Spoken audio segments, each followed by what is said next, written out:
All right, so today is that business model in practice. Westwood Village Apartments located in Rosenberg. Anybody know Rosenberg? Anybody know that area? Fantastic submarket, fantastic schools. It's a country feel and still big city feel. And people don't move. They stay there because the schools are really, really great.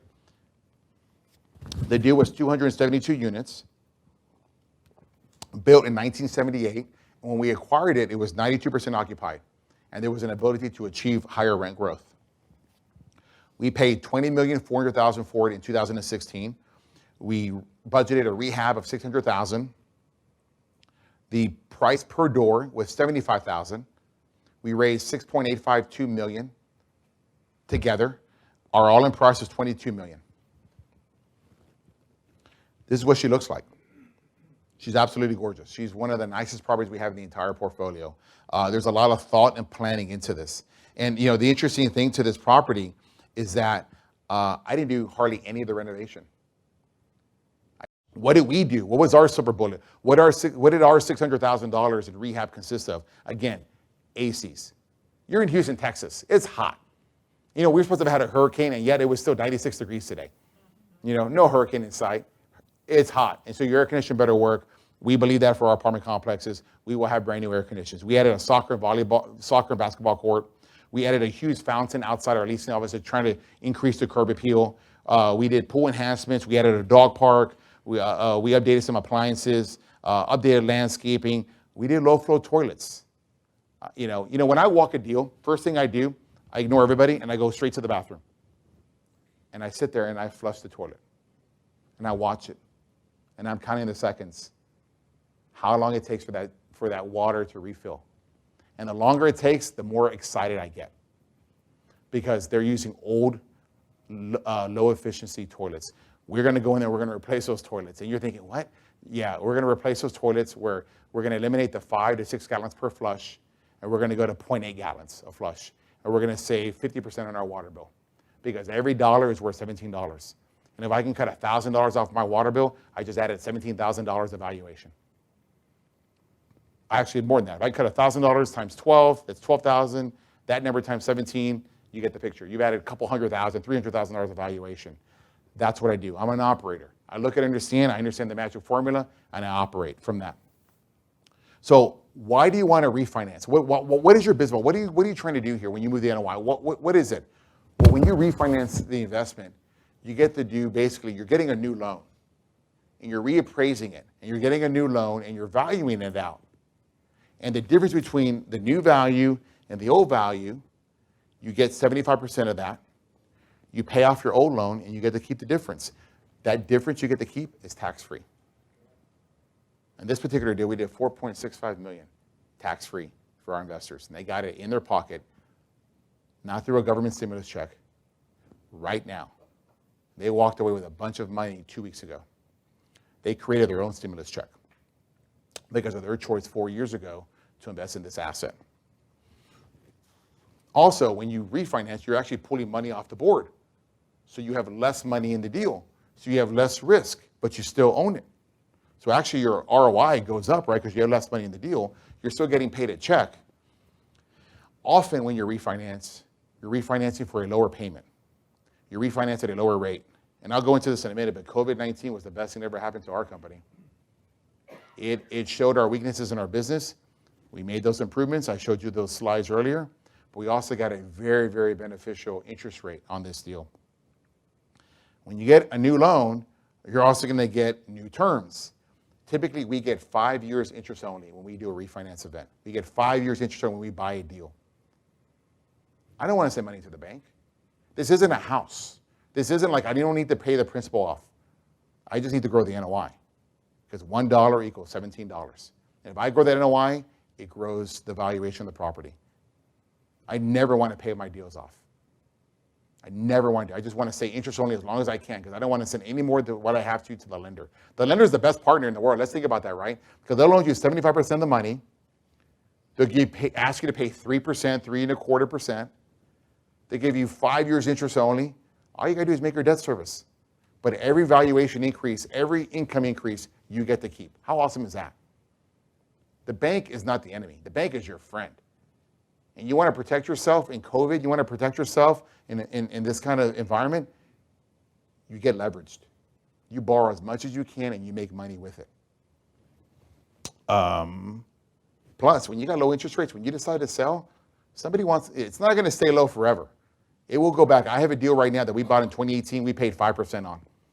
We refinanced this deal at 3.13. That's going to be really attractive in a couple, 3 years when I want to sell. If you were going to pay a lower interest rate, we'll make a little more money up front. So it looks really good for the next guy. So why was COVID-19 the best thing ever happened to us? Well, we actually started this process in February before COVID-19. And we intended to close it in April. Well, COVID-19 hit in March, and the lenders instituted, when there's instability in the market, lenders get scared. They get real scared, and they really don't want to do loans. And they will make it very difficult for you to get that loan with them. They stay within the rules, but they start adding additional reserves. They wanted 1 year of property tax in advance. They wanted 1 year of property insurance in advance. They wanted 1 year of P&I, no interest only, full P&I in advance. Well, that takes out money out of our proceeds. Why would I do that deal? It's a worse deal than I got now. I'm here to give you money back, not give it to the lender. But that's what happened during COVID. So if you want to do a deal, that's what it takes. Well, we weren't struggling. We're making a lot of money in this deal. Aaron's killing it. No, we'll just wait. So we waited, and we decided. And we walked away from our application. I think we had maybe $30,000 that we started with the application fee from the partnership did. It's okay. We had like $1.5 million in our bank. We lost $30,000 starting the process over and walked away. We started back in June when people started realizing, hey, COVID's not so bad. Rent collections aren't bad. We're collecting 97% of our rent that we were collecting before COVID. So the lender's like, okay, so the risk isn't what we thought. So let's remove the property tax 1 year reserve. Let's remove the property insurance 1 year reserve. We're still going to have a 1 year in advance P&I reserve, but if you maintain a certain debt service ratio for 9 months, we'll give you the money back. All right, now we can start this process again. We sent them another $30,000, but what happened between then and now? Interest rates fell, and they fell big time. They fell by over 70 basis points on this deal, and I'm going to show you what that means later on. We wound up closing in August with a much better deal for our investors than what we had before had we closed in April. So today we wound up getting a much better deal than we had. We got a Fannie Mae loan. That's me at the closing table. We're really happy, right? Because I'm about to get a bunch of money for our investors and myself. We got a new $22.6 million loan, 3.13% fixed rate, practically giving it to you. Our original rate was 4.5. We fell over a point. And if we closed in April, it would have been 3.83. That's a lot of money at $22 million. 5 years interest only, a 12-year loan, 30-year AM. But the best part is that we're able to distribute $4.65 million to our investors because our NOI had gone up. So guess what happens when your NOI goes up? Your valuation goes up. Instead of being worth $28 million, we're now worth over $30 million. I think we actually ended up at $32 million on our valuation, which means more money for you. Oh, and guess what? Our debt service actually went down. They lent us more money, but with the 5-year IO and the loss in interest rate reduction, our monthly payments went down by $15,000. You understand what that means? Yeah. 15,000 times 12 is what, 180? That's like adding another quarter's worth of distribution that you didn't have.